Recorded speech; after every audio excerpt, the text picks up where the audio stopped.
Hey everyone. Hey. This is Rob. I wanted to continue the coverage that had already been done, but it was requested of me from subscribers to do some coverage myself. So, what I did is I have the day to day occurrences in March of 2023 with Angela Craig. And also, I want to read through all of the James Tolliver Craig's affidavit. So I'm going to do that today, and I hope you enjoy it. We shall see what happens, right? He is serving a life sentence for murdering Angela Craig. So that's not trying to take away from anything, but that's a key piece of information. So moving forward, this is a day by day timeline that I pulled together. It was in March of 2023 when she passed. And these are the events that occurred. Between March 1st and March 5th, 2023, Angela visited her sister in Utah and returned home on March 5th. She was reportedly well while away, so no issues. She was healthy and fine. March 4th, crystalline metalloid arsenic was delivered to James Craig's home mailbox. Purchase records and the affidavit document this delivery. Okay. Why he ordered that, why it was delivered to his house, how it was placed, all that information came out in the court trial, I believe. And why would he have sent it to himself at the house? March 6th, during the morning hours, after a morning workout for which James made her a protein pre-workout shake, he reportedly added extra protein because she felt sluggish. Angela became faint and dizzy. James took her to Parker Adventist Hospital. She was admitted and released the same day with symptoms including dizziness, visual disturbance, and weakness. Staff and coworkers later noted James' behaving oddly at the office that evening. I would think he did, to be honest with you, after what we find out what he had done. During the day on March 6th, James placed an online order for olenodrin intercepted by FedEx and performed other searches/purchases of toxic chemicals in early March. March 8th, flight plans and emails show a woman named Karen Kane traveling from Texas to Denver around March 8th to the 10th. Investigators later tied communications between James and Karen to overlapping timing of purchases and hospital admissions. James also ordered potassium cyanide from Midland Scientific, with requests for overnight shipping and pickup scheduled for March 9th. It's all premeditated, obviously. He's fucking planning it and actually going through with it. Continuing with March 9th to the 14th, Angela was admitted to Parker Advent Hospital on March 9th and remained under care through March 14th. Medical personnel were unable to determine the cause of her repeated symptoms during that admission. During this window, James is documented in emails and order forms completing procurement paperwork and following up on shipments. March 13th, just 5 days prior to her passing, a FedEx package addressed to James arrived at his dental office. Remember, James was a dentist in Aurora, Colorado. Office staff opened the box and observed a biohazard sticker and labeling indicating potassium cyanide. Staff resealed and returned the package to James. FedEx tracking and employee statements are described in the affidavit, which we will be going over. Continuing on March 13th, a FedEx package addressed to James arrived at his dental office. Office staff opened the box and observed a biohazard sticker. I must have repeated that section. I apologize. Moving on to March 14th, Angela was discharged from Parker Advent Hospital and returned home. Family later recalled she told James she suspected poisoning and said, "There are poisons they don't test for." So she was probably aware, since it was her body going through this pain and suffering, and she made the observation, which came to be true.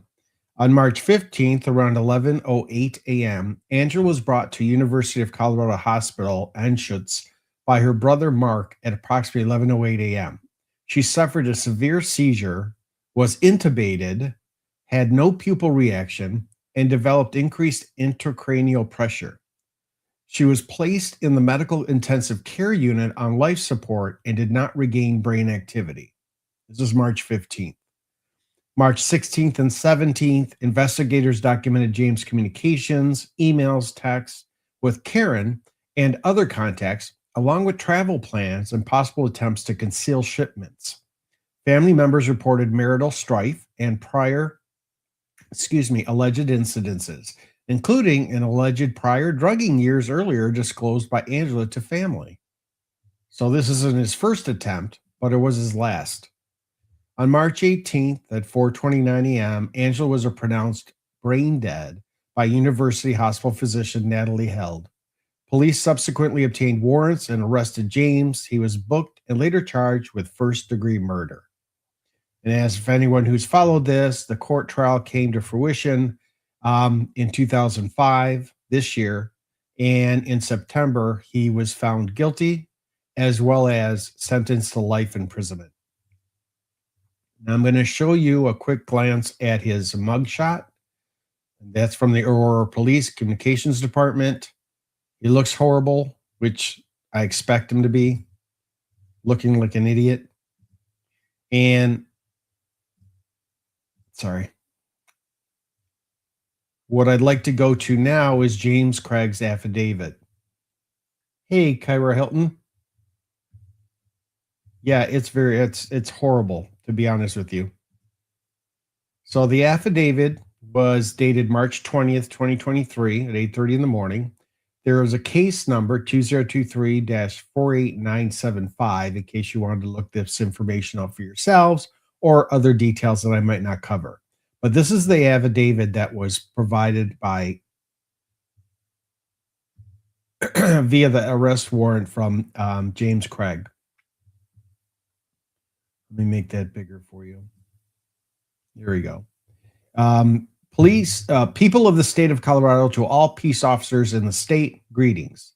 A complaint in writing under oath has been made, and it appears that there are reasonable grounds for believing between March 6, 2023 through March 15th, 2023 at 6795 South Robertsdale Way in the city of Aurora in Arapahoe County and state of Colorado, James Tolver Craig, date of birth 2/11/78, race white, gender male, height 5'9", weight 185 pounds, hair blonde, eyes blue, did then and there commit the crime of first-degree murder after deliberation as the crime is defined by CRS 18-3-1021A, respectively, as further set forth in the complaint attached hereto and made a part thereof. You are therefore commanded to arrest James Tolver Craig, date of birth reiterated, and bring him before the nearest available district court without unnecessary delay, to be dealt with according to law. This was issued on the 18th of March, 2023, the day of her passing. They reiterate the description. Age of 45, which is not included above, and are signed by Judge Richard Farrow. And the bail is set in the amount of no bond hold, meaning you ain't getting out, motherfucker. So, the affidavit of probable cause for arrest warrant. Detective Bobby Olson, of lawful age and being sworn upon oath, state that I have probable cause for believing that defendant James Tolver Craig, reiterated his stats, did commit the crimes of CRS 18-3-1021A charge, first-degree murder after deliberation, class felony 1 or F1. Your affiant, Bobby Olson, is a police detective with the City of Aurora Police Department and has been employed since July 2013. Your affiant was previously a licensed peace officer in Minnesota from 2004 to 2013. Your affiant has authorized numerous search and arrest warrants while participating in individual and organized crime related investigations Additionally, your affiant has conducted and supervised hundreds of investigations in both an overt and covert capacity. Your affiant is currently assigned as a detective with the Aurora Police Department Major Crimes Homicide Unit, MCHU. Your affiant is responsible for investigating significant incidences of violent crime, focusing on homicides, attempt homicides, and officer-involved shootings. Your affiant has conducted numerous investigations in this capacity and routinely utilizes search warrants for residences, vehicles, cellular cellular call detail records, social media accounts, etc., as an investigative tool when appropriate. As a detective, your affiant is authorized to carry firearms, execute warrants, make arrests for offenses against the state of Colorado, as well as perform other duties as authorized by state and federal law. Your affiant has completed thousands of hours of training over her career, beginning with a basic police academy. In addition, your affiant received a bachelor's degree in criminal justice from Metropolitan State University. The facts below are based on personal knowledge and or interviews with witnesses and fellow officers and or review official law enforcement reports. And I'll stop here. For those that may not be able to watch but listen, that's where I'm reading through the entire 52-page document. I wanted you to have this available, so in case you're driving home from work or unable to watch, that's fine. I just want to make sure I say it all out loud so you can hear it, and it's in the stream. On March 15th, 2023, at approximately 11:08 a.m., victim Angela Craig presented herself to University Hospital because she had a severe headache and was experiencing dizziness. Angela was accompanied by her brother Mark Prey, 801-400-4660, and his address in Utah, and later met by her husband, James Craig. At approximately 2 p.m., Angela experienced a seizure and began to rapidly decline medically. Eventually, she was placed on the life support in the intensive care unit, or ICU. Hospital medical personnel could not find a known medical condition that would have caused Angela's rapid medical decline. Your affiant was told James was a dentist who worked at the Summerbrook Dental Group. James was business partners with Ryan Reedfim, also a dentist. Ryan and his wife, Michelle Reedfim, are friends with James and Angela. On March 15, 2023, James communicated with Michelle via text message from his cell phone and informed Michelle that Angela has been admitted to University Hospital and her condition was grave. Michelle called Ryan and they both responded to University Hospital. At the hospital, Ryan spoke with one of the attending nurses regarding his suspicion that Angela was the possible victim of poisoning. Ryan explained to the nurse that James recently ordered potassium cyanide to their dental practice, adding that there was no medical reason or purpose to order potassium cyanide for a dental practice. As a mandatory reporter, the nurse called the police and an investigation ensued. The Major Crime Homicide Unit was contacted and took over the investigation. On March 16th, in the early morning hours, your affiant spoke with Ryan and Michelle Redfam at the Aurora Police Department headquarters, where they had volunteered to talk with your affiant.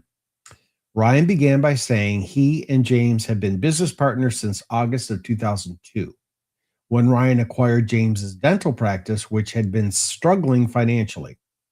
Ryan stated although he recently took over James's dental practice, they have known each other for over 20 years and went to dental school together.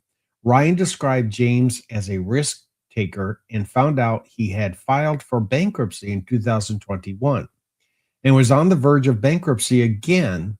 Ryan also stated that in January, James confided in Ryan, telling him that he and Angela were having marital problems.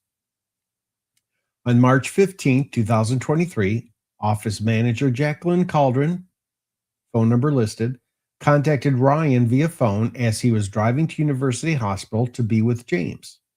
Jacqueline told Ryan she was contacted by another office manager, Caitlin Romero, of Summerbrook Dental Group. Caitlin told Jacqueline that on March 6, 2023, the day Angela first became sick and went to Parker Adventist, she was working late at the dental office. Caitlin said James returned to the office after hours. Caitlin observed James at an exam room computer with the lights off doing something on the computer. This was odd because James had his own office with his own computer and personal laptop he regularly took to and from the office. Caitlin said approximately 30 minutes after James left the dental office, he texted Caitlin telling her that he would be receiving a personal package and told her not to open it. Caitlin said approximately 30 minutes later, after James left the dental office, he texted Caitlin telling her that he would be receiving a personal package and told her not to open it. Sorry about that. Caitlin stated that a package arrived for James on Monday, March 13th, 2023. Caitlin found that the package box had been opened. Caitlin said she found out that another employee, Katie Van Horn, had opened the package, forgetting that James was getting a package. She looked inside the package. Caitlin said she saw a biohazard sticker and what said potassium cyanide on a circular canister. Caitlin realized that was the package for James. Caitlin sealed the package back up and gave it to James. Caitlin said later Googled what potassium cyanide was used for and saw that Angela had the same symptoms. Caitlin called Jacqueline when she heard Angela was back in the hospital on March 15, 2023, and told her about the contents of the package. Ryan and Michelle arrived at University Hospital in separate vehicles by entering the hospital together. Upon arriving, they spoke briefly to James, but he received a phone call from a doctor, so he stepped away. While James was on the phone and nurse came out to speak with them, Ryan stated while James was on the phone, he pulled the nurses away and told the nurse about his concerns that Angela may have been poisoned with potassium cyanide. While at the hospital, Ryan observed James meeting with doctors about Angela's prognosis. Ryan observed James crying after the meeting. Ryan and Michelle left the hospital and returned to Michelle's vehicle. While in Michelle's vehicle, Ryan received a call from James's personal cell phone. Ryan's phone connected to Michelle's vehicle Bluetooth so that Michelle could hear the conversation. James told Ryan he had heard some disturbing information and then asked Ryan if he had said anything to the hospital staff. Ryan admitted that he talked to the hospital staff about this incident. Ryan advised that he was aware of the package that James had ordered. James replied that the package was a ring for Angela and that he wanted to surprise her. Ryan countered by telling James he knew it was not a ring. James claimed the package was never opened, so Ryan couldn't know what it was in it. Ryan advised that the package was definitely open and it did not contain a ring. Ryan asked James why he would buy potassium cyanide. James eventually recanted and admitted the package contained potassium cyanide, but claimed that Angela asked him to order it. James claimed that Angela couldn't order the potassium cyanide because she didn't have the proper credentials. James told Ryan he ordered the potassium cyanide, but he didn't think she, meaning Angela, would actually take it. James described the situation as being similar to a game of chicken. At that point, Ryan told James to stop talking and get a lawyer. Your affiant and Detective Graw then interviewed Michelle, who provided a similar account of events as her husband, Ryan.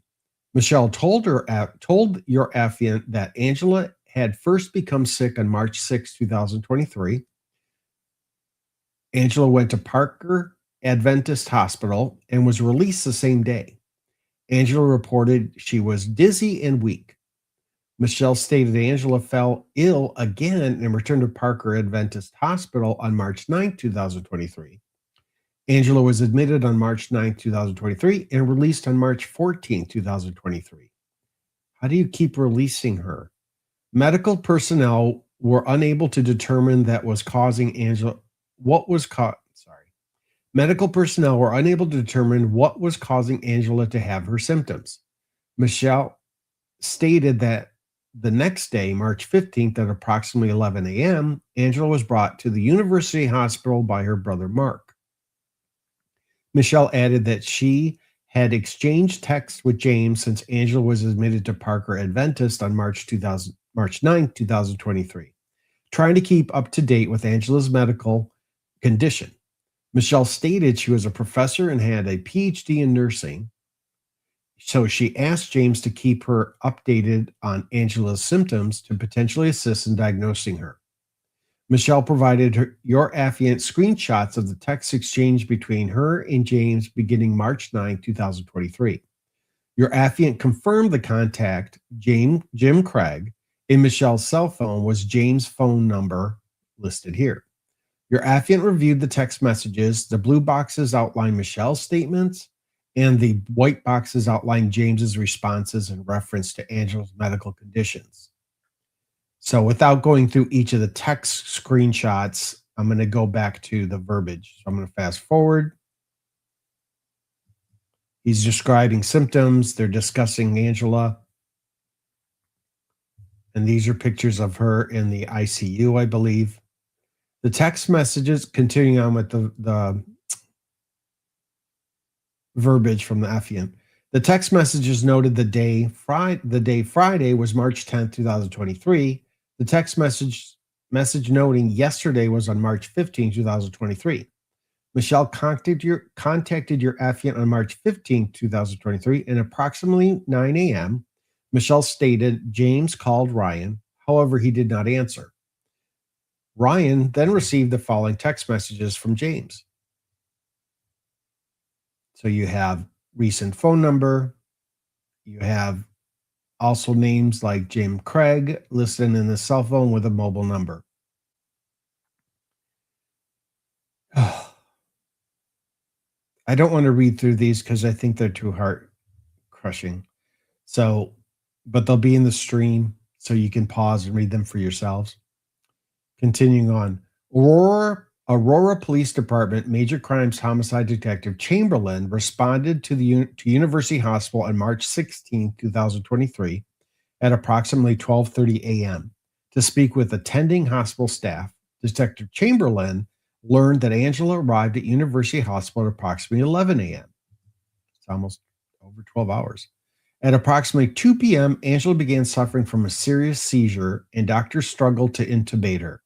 Angela suffered from lack of oxygen, had no pupil reaction, and began to have increased intracranial pressure, which caused decreased perfusion pressure and was sent to the intensive care unit. Detective Chamberlain learned that Angela was still on life support, had no brain activity, and her prognosis was poor, that she may not make it through the evening. Caitlin was contacted and asked if she would respond to Aurora's police department to speak with the detectives. In summary, Caitlin stated she had been the office manager for the dentist's office for approximately 6 months and worked for James at Summerbrook Dental. Although Ryan is also a dentist, he does not work at the dental clinic but is a partner in the business.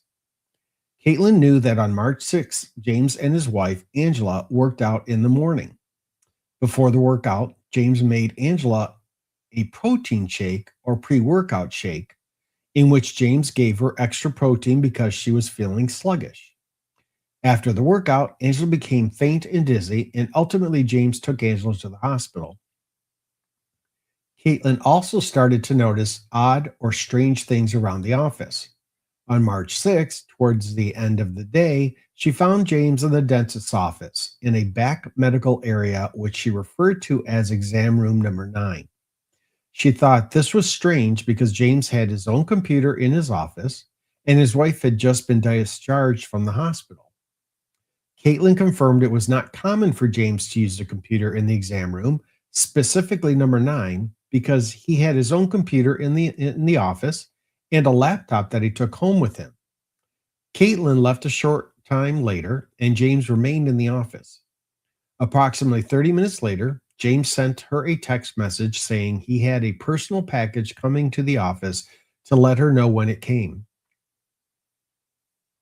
During this time frame, Angela became ill and was taken to the hospital, where she was constantly throwing up. It was unclear what her diagnosis was, and James had said Angela's blood pressure was low. During Angela's time in the hospital, James had conversations with Caitlin where he told her he didn't think his wife was going to make it. In the same conversation, James asked about business in the office. Caitlin found it strange James was concerned about his dental practice when his wife was in a dire medical condition. On March 13th, Caitlin said one of the office attendants opened a package that came into the office. This package was addressed directly to James. She knew this to be the personal package James had been asking about. This attendant had already opened the package.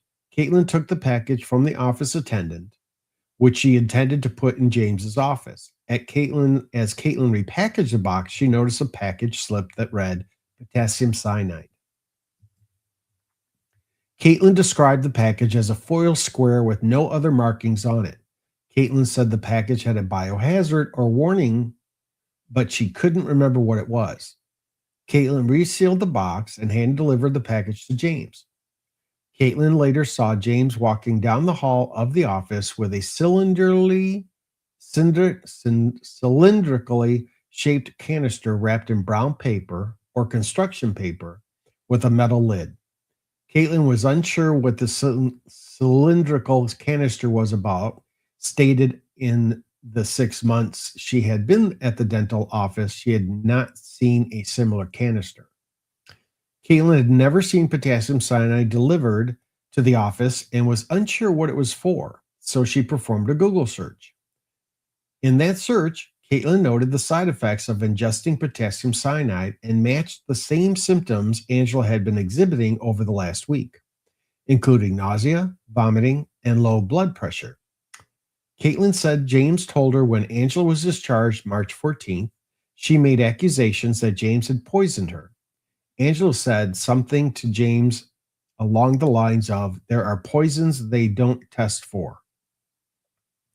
Caitlin heard from James that Angela was sent home on oxygen, and they didn't know what was wrong with her.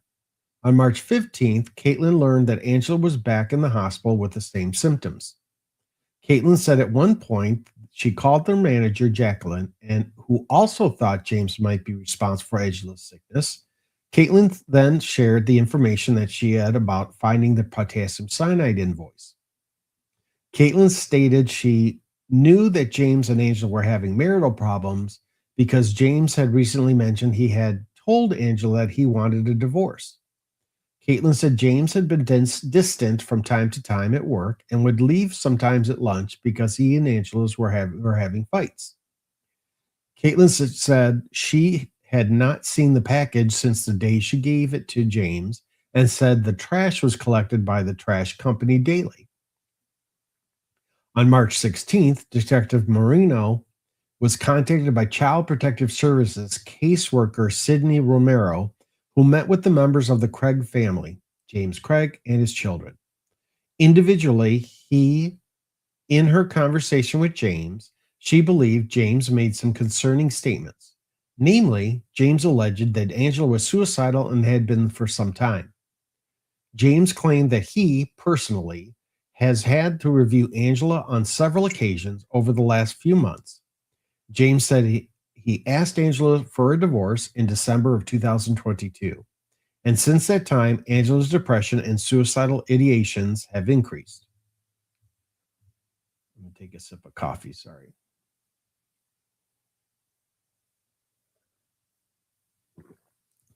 James believed that Angela was intentionally overdosing on opiates and another unknown substance. James never reported any of these incidences, never sought medical attention for Angela during or after the alleged overdose attempts, and never sought professional counseling or therapy for Angela's depression and suicidal ideations. James told Sydney he was sure that Angela's toxicology would come back positive for substances, but said he did not know what kind. Sydney felt compelled to report the following statements because none of Angela's children mentioned their mother's depression, nor did they mention any alleged previous suicide attempts. Sydney believed that it was improbable that this type of event, overdose suicide attempt, could happen with no one inside the household except James being aware. Sydney provided her opinion that James was attempting to build a cover story for what really happened to Angela. On March 16th, Detective Marino communicated with a friend of the Craig family, Jennifer Reeves. Jennifer informed Detective Marino that James was currently at her residence and intended to spend the night with his children while he was waiting for his two oldest children to come in from out of town. Jennifer stated she resides at such and such address in Aurora, Colorado, and that James would be there through the morning. On March 16th, hey, dear reader, thanks for joining. You go ahead and work and just listen if you want, not a problem. On March 16th, Detective Marino communicated with a friend of the Craig family, Jennifer Reeves. I repeated that, sorry. On March 16th, Detective Marino submitted the 3 search warrant applications and affidavits to the 18th Judicial Circuit Courts. One for James and Angela's home, address provided. One of the Summerbrook Dental Office, address provided. And one for Jennifer's address provided. Detective Marino was sworn by Magistrate Richard Ferrero, who signed and issued all 3 search warrants. So not judge, but magistrate. Different states have different titles for the judicial officers. On March 16th, at approximately 8:30 a.m., Aurora Police Department Detective Graw and your affiant responded to the address listed where we spoke to James. James stated he did not wish to speak to us about his wife's medical status. James was provided a copy of the signed search warrant requesting his cellular phone, Angela's cellular phone, his wallet, and his laptop. James handed your affiant Angela's cell phone and provided the passcode. James then handed your affiant his cell phone, a light blue iPhone 14, and provided the passcode. James said the laptop that he used regularly was at his dental office. James provided your affiant with the laptop's password. James said he did not carry a wallet but kept his credit cards and ID in his phone case. Your affiant took pictures of the cards and his Colorado driver's license and gave them back to James.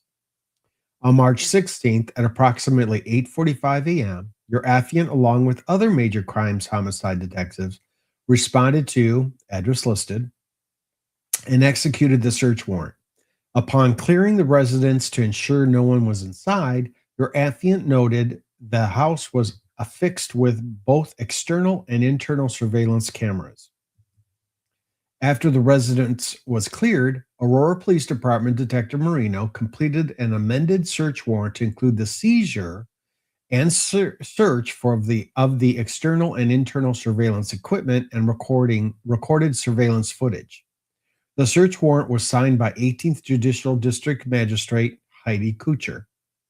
During the search of the residence, multiple items believed to have information and or evidence related to this incident were located. The items collected from the residence were the following: multiple types of powder proteins, multiple workout-style shakers used to consume protein drinks or shakes, a computer tablet, 2 different plastic Ziploc-style bags that both had white powdery substances in them, neither labeled what they are. Finally, a water bottle located on the exercise bike in the main bedroom area. While executing the search of the residence, we could not locate a hard drive or device that would obviously maintain data for surveillance device. There was a security system affixed to the wall that could play the video exterior only, but it was not something that would be easily unplugged to seize. It is believed that the surveillance information would most likely be maintained on devices such as a phone, tablet, or computer in a cloud-based system. On March 16th at approximately 11:45 a.m., your affiant and other major crimes homicide detectives executed the search warrant at Summerbrook Dental, address listed. The dental office was closed for business. Upon entry to the business, multiple cameras affixed to the office walls were observed. The offices were clean and orderly. The information previously provided was that James had been in a dental room 9, where he was on the computer there in the dark. Your affiant viewed the dental room and found it to be an open style dental room, allowing someone to sit if a person were at the computer. Each room had individual lights, but when not illuminated with overhead lights, the rooms were dark. Each exam room was identified by a silver metal style number on the hallway walls next to the entrance of the room. Exam room number 9 was found to be at the far end of the clinic's dead end hallway. Your affiant collected the hard drive that was hooked up and connected to the monitor in exam room number 9. The hard drive was a Dell Optiplex 3070. The drive had a Logitech USB plugged into the back. The hard drive was seized. Your affiant located an office in the clinic's southeast corner containing 2 office desks. On the far desk south, a laptop was observed. When the laptop screen was woken, it showed the last logged in person was James. The password James provided for the laptop was entered to make sure that the laptop was his.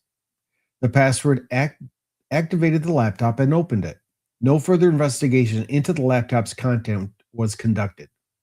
The laptop was collected and determined to be a Dell Precision 7750 gray silver in color. The series of characters on the back of it had ST:3QCFYD3 and EX:812-336-7351. James' laptop was seized. Aurora Police Department Detective Harris located a small hand vacuum in the office with 3 additional desks with computers. The vacuum had a white powdery substance inside of it. A portion of the substance was collected and seized. Detective Harris located James' DEA number, pound FC 0032348, United States Drug Enforcement Registration number. Your affiant now knows a DEA number is assigned to healthcare providers, allowing them to write prescriptions. Your affiant accessed Angela's cell phone text messages and found several between her and James. Your affiant found Angela and James' text messages were comparable to other couples texting about their day, the children's day, and their activities. Your affiant found Angela had James in her phone as the boy, with a picture of the 2 of them, and confirmed the phone number had matched that of the phone number Ryan and Michelle said was his. While reading through the text messages on March 1st, your affiant found Angela and James were discussing their relationship, mainly about James's healing and counseling. Your affiant noted the following text exchange. Angela's text messages are in blue and James are in white. Your affiant noted James and Angela took text messages beginning on the morning of March 6th, the first day she began to experience an unexplained illness symptoms. These are the texts they're showing. Quite a few. Quite a few. Quite a few. Video.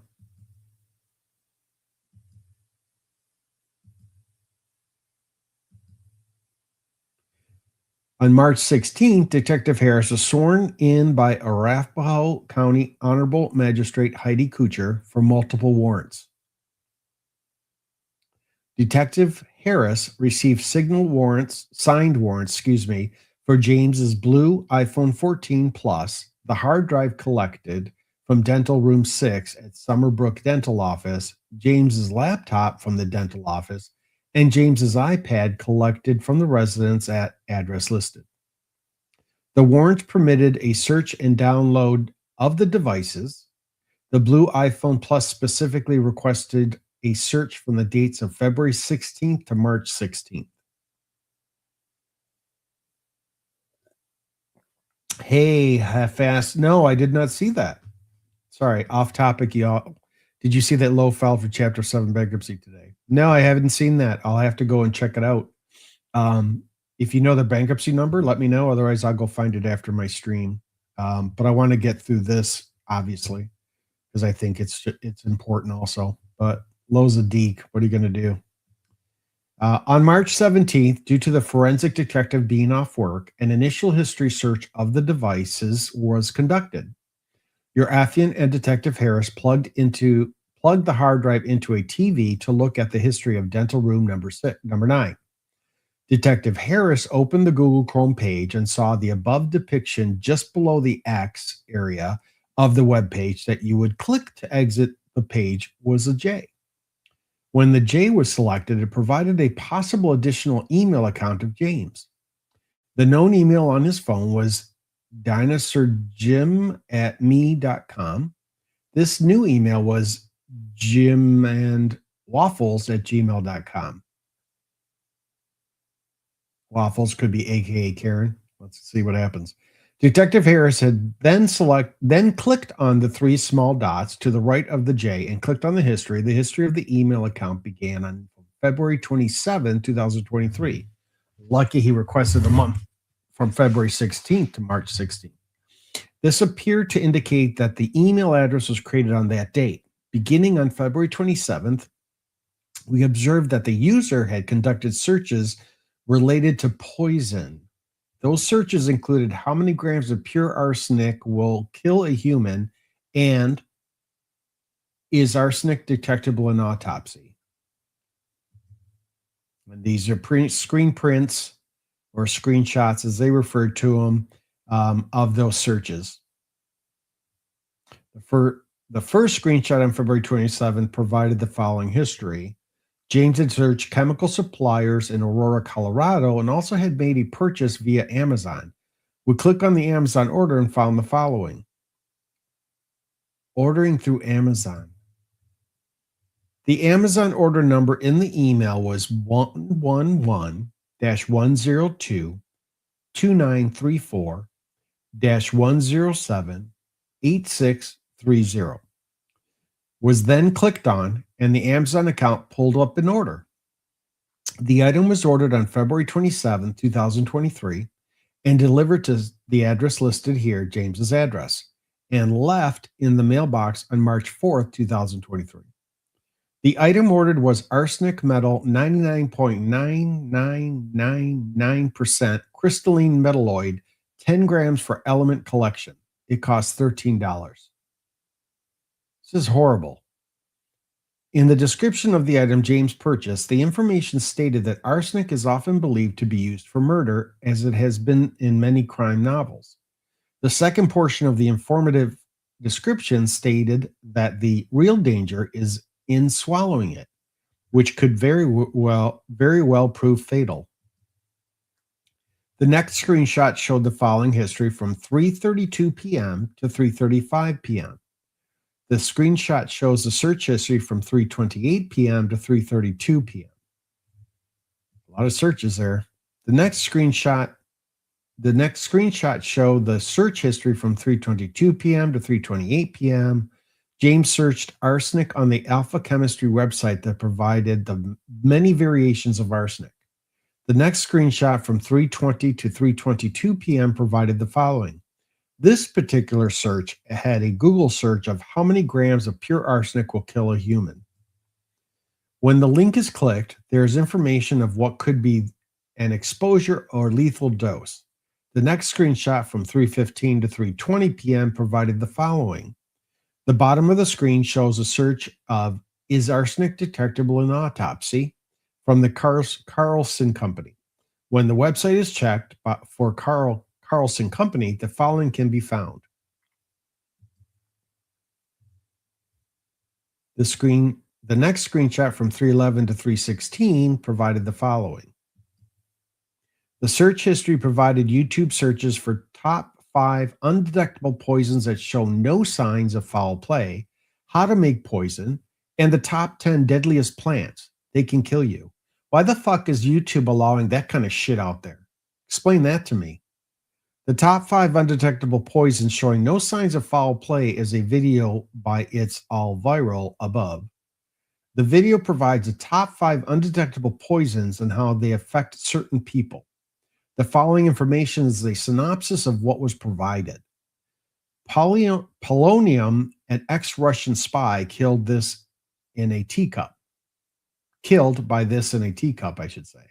The item is said to be so dangerous that 1 gram could kill 1.5 million people in a few months.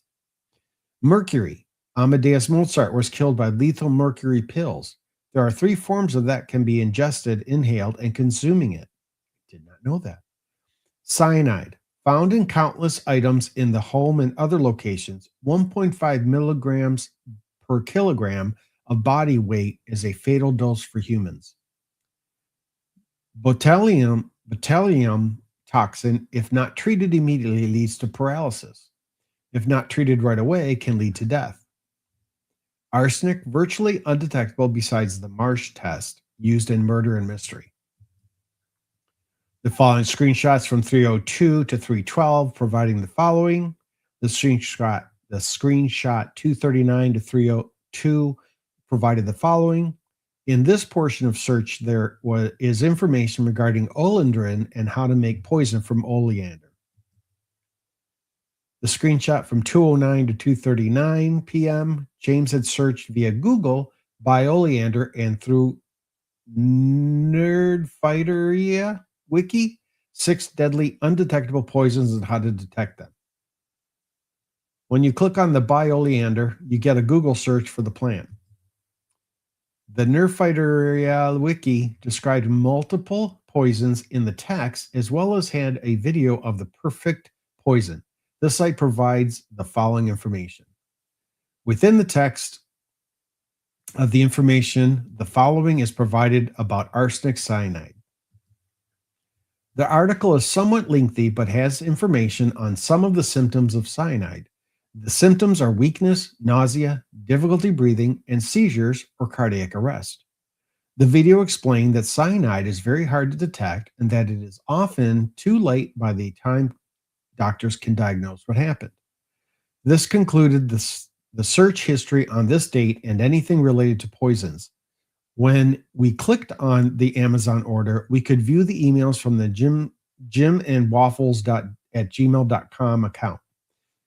Excuse me. Once we took a closer look at this account, we found additional purchases of poison. The account's first contacts were on February 27, 2023, and it appeared the account had just been created. The account had the following contacts. The emails ended on March 16, 2023, and started on February 27th. The emails also have, of the same year, the emails also have a J in the top right portion, and when clicked, it shows that it belongs to Jim Craig. The emails had multiple orders within the contents as well as communications with Karen Kane.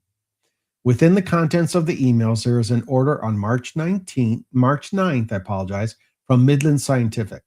The item purchased was a Sigma 207810-25G. After the item was purchased, Midland Scientific employee Cassie Rodriguez contacted James about some follow-up needs for the product. In researching what Sigma 207810-25G was, we discovered that it is the technical term for potassium cyanide. The following email strand between James and employee Cassie Rodriguez took place. The initial response from the company stated they would need a usage statement for what James needed the product for. Cassie informed James that they did not have the item in stock, but that they could ship the item overnight. The web order copy was provided and showed that it would be shipped to James's office. The order notes state, hopefully this is in stock and I can come pick it up tomorrow, March 9th. It appeared that based on the order, James needed the product right away, based on that order.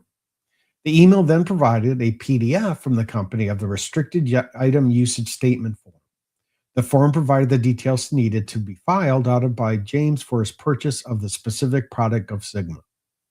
James responded by stating he was a surgeon performing a craniofacial reconstruction. James said he is using this chemical to check and see if it will help with the layering of alternative metals. He stated that if successful, this will be published as a paper in the National Institutes of Health. He stated his license number is CO9285 and his professional email is drcraig@summerbrookdental.com. The email he is communicating on to buy the poisons and with Karen Kane is a jimandwaffles@gmail.com. At no time is James using his professional email to your affiant's knowledge to make these purchases after alleging they are for work. Cassie then responded stating that the delivery was expected for tomorrow and the email is on March 9th. James tells Cassie she had been helpful, and then she tells him that there is a preferred form for the product. Cassie responded and stated that because James was a new user, that the system would take longer to process the order. James responded that he figured it out, referencing the form and sent it from the hospital. He sent the following response. The response is the restricted usage form, and he stated it would be used for electroplating over medical prosthesis. He signed the form and dated it March 9, 2023. James then responded to Cassie's message about the delivery delay and stated it was inconvenient.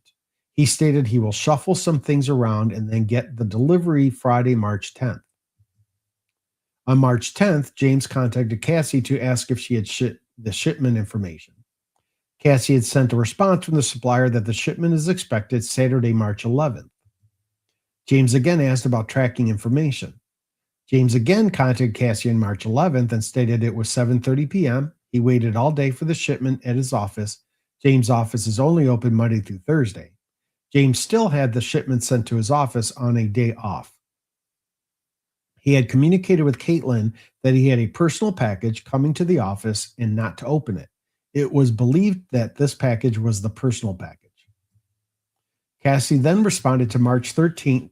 On March 13th, she provided a FedEx tracking number of 473-1836-35820. Caitlin had told your affiant that the potassium cyanide had been shipped on March 13th to the office via FedEx. The conversations concluded with Cassie telling James he was welcome. Your affiant looked up the Sigma product on Midland Scientific's website and found the following. Caitlin stated she had seen a container with a label of potassium cyanide on it. James had told her not to open the box, but Katie Van Horn had gotten to it first, and the box was opened with the potassium cyanide inside. James had alleged to Cassie via email that this was for work, but told his employees it was a personal purchase. What a dick. Stupid dick. Your affiant checked FedEx for the tracking number associated and found the following. The item stated it was delivered on March 13th, which was consistent with what Caitlin had provided detectives. There was another purchase made by James on March 6th to ADOOQ Bioscience. The purchase was for 3 Alendron 1 milligram items for $330. The invoice date was March 10th. On the form, the usage stated the following. Products are for research use only, not for human use. We do not sell to patients. James never received this item because MCHU investigator Josephic was able to contact FedEx and inform them of the situation. FedEx stated their interdiction team would stop the delivery of the package and hold it for investigator Josephic to recover. The other emails were from Karen Kane. The emails are intimate in nature and contain sexually explicit conversations. There were also travel plans within those emails to Karen Kane. The first travel dates were March 8th to March 10th, which showed Karen's traveling from Austin, Texas to Denver, Colorado. Angela was in the hospital during March 9th to the 14th. The email account appeared to have been created on February 27th, along with the search's plans to poison someone and to convene with Karen.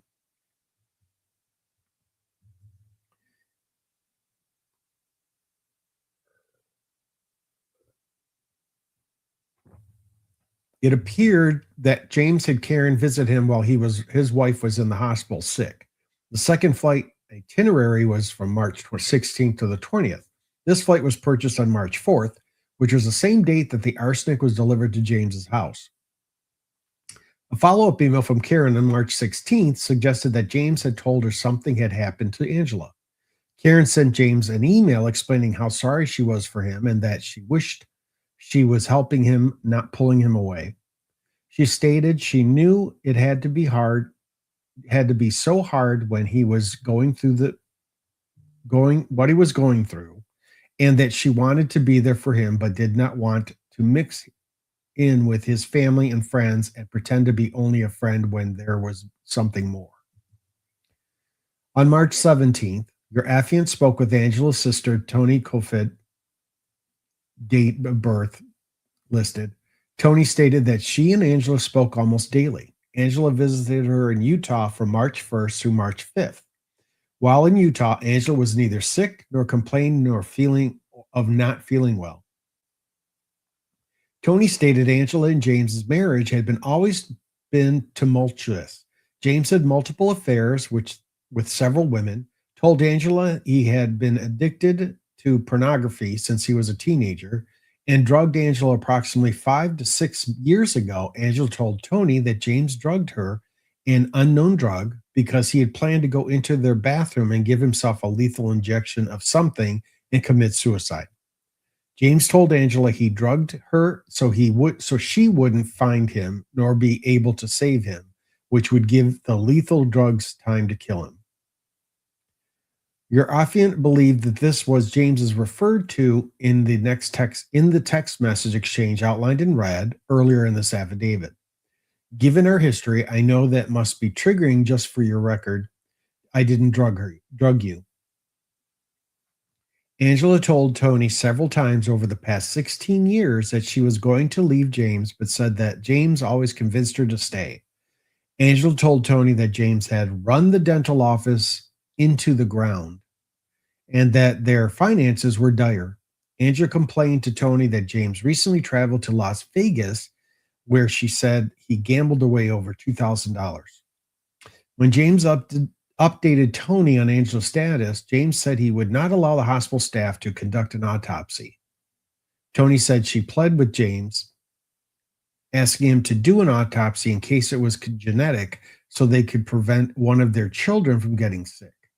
James said he felt if they couldn't figure out what was wrong with her when she was alive, he wouldn't let them poke her more when she was dead.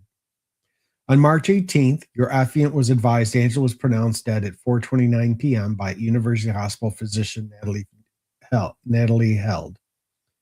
You can tell the minute apart in some of the detail. Under Colorado's 12-240-140, determination of death states that an individual is dead if the individual has sustained irreversible cessation of circulatory and respiratory functions, or the individual has sustained irreversible cessation of all functions of the entire brain, including brain stem. Though the Centers for Disease Control Prevention, CDC, your affiant learned that ingesting arsenic typically causes several severe gastrointestinal signs and symptoms, such as vomiting, abdominal pain, and diarrhea. The signs and symptoms might lead rapidly to dehydration and shock. Different clinical manifestations might follow, including dysrhythmias, prolonged QT, T-wave changes, altered mental status, and multi-system organ failure that ultimately could result in death. Through the CDC, your affiant learned that ingesting cyanide typically causes chest pain and confusion, dizziness, eye pain, eye tearing, excitement, difficulty breathing, headache, nausea, rapid or slow heart rate, rapid or slow breathing, restlessness, shortness of breath, vomiting, weakness, or wheezing. In addition, more serious symptoms including high or low blood pressure, loss of consciousness, lung injury, seizures, coma, and death. Angela told James she was having the following symptoms beginning on March 6th through March 15th. Dizziness, her head felt funny. Her eyes did not want to focus and felt heavy and slow. Felt drugged. Whole body feeling tingly. Extreme headache. Eye discharge. Altered mental state. High and low blood pressure. Weak, shaky, tired, nausea, and vomiting. Your affiant documented the litany of tests completed by two separate emergency department doctors through her text messages to James and James's messages to Michelle. None provide a medical reason for her symptoms. However, reading the CDC symptoms of the poisons, your affiant knows they are consistent with the symptoms Angela was experiencing and that ultimately killed her. Conclusion. Throughout this investigation, your affiant had spoken to numerous people who have provided insight into Angela and James Craig's relationship. Not one person had suggested or even seen any source of suicidal ideations from Angela. James had provided those statements to the Department of Human Services employees who, after hearing those statements, felt that James was trying to make a point to have some source of the cover-up story to prevent his incrimination. James had made very varied statements to various audiences. He told the Department of Human Services that Angela was suicidal and he had saved her many times but never reported it. James had told fellow employees that his marriage was failing and he was in financial turmoil. He has also been recently communicating with a woman named Karen Kane about what appears to be a sexually intimate relationship. It appears James is flying this woman to Denver while his wife and the mother of his children was dying in the hospital. In totality, this investigation has proven that James has gone to great lengths to try and end his wife's life. On February 27th, he created a new Gmail account, jimandwaffles@gmail.com, which he only used in dental room number 9 within his practice at 14991, address listed. This email account was not found on the cellular phone, his laptop, nor on Angela's phone. While using this account, he researched multiple undetectable poisons and eventually purchased crystalline metalloid arsenic from Amazon.com. After buying this poison, he received an email from Karen Kane about her intention to fly to Denver, Colorado from March 8th to the 10th. On March 4th, the arsenic was delivered to James's mailbox at his home residence. On March 4th, James received another email from Karen Kane for a trip that was scheduled for March 16th to the 20th with a flight plan. On March 5th, Angela returned home from a trip to Utah. On March 6th, Angela was admitted to Parker Adventist Hospital as she complained that her head felt funny, she was dizzy, and her eyes were not focusing. She continued that she did not feel right in her head and that her body was responding slowly. These symptoms were consistent with some of the other symptoms from arsenic. The symptoms per the CDC were vomiting, abdominal pain, diarrhea, dehydration, altered mental state, or organ failure. Angela was released from the hospital on March 6th. James then ordered oleandrin 1 milligram in the quantity of 3 on March 6th. These items were intercepted by FedEx and were not delivered to James.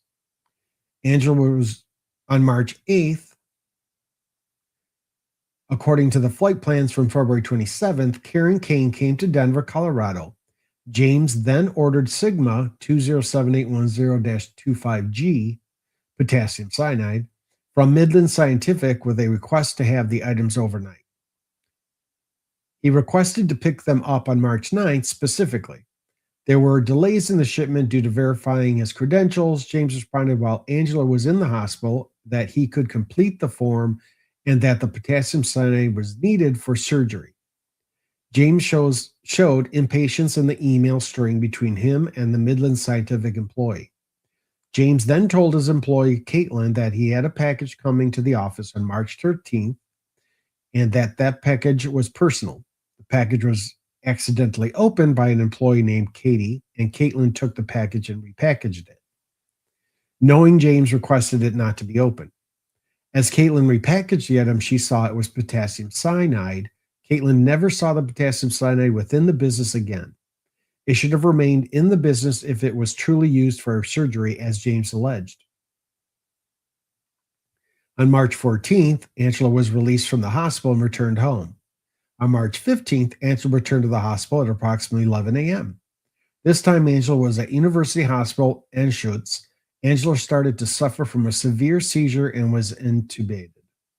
Angela suffered from a lack of oxygen and no pupil reaction and began to have intracranial pressure. This led Angela to the medical intensive care unit, where she was on life support and did not regain brain activity.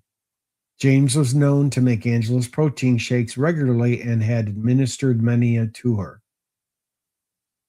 It was believed he had provided Angela with the poison through these shakes.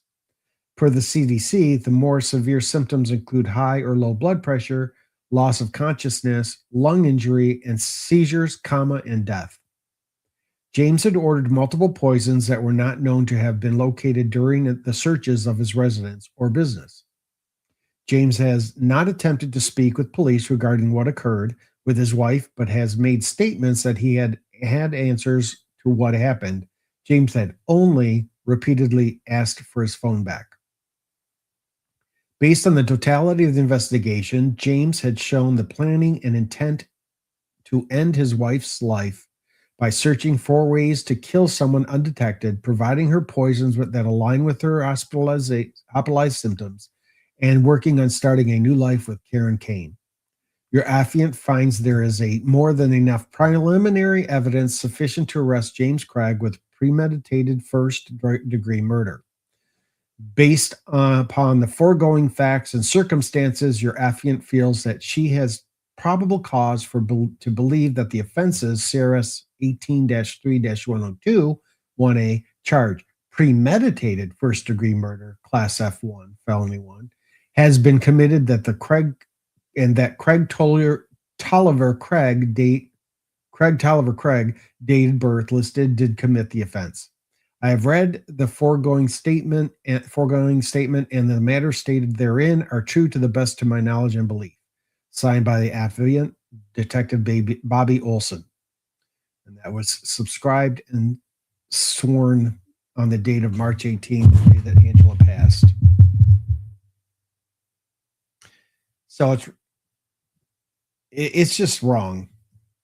It's just wrong. And as we know, he was sentenced to life imprisonment, which some people agree with. Some people think it should have been worse. But I wanted to at least close the loop on this from my perspective. I didn't want to leave it hanging without everybody knowing what actually happened to him and what was stated through the investigation.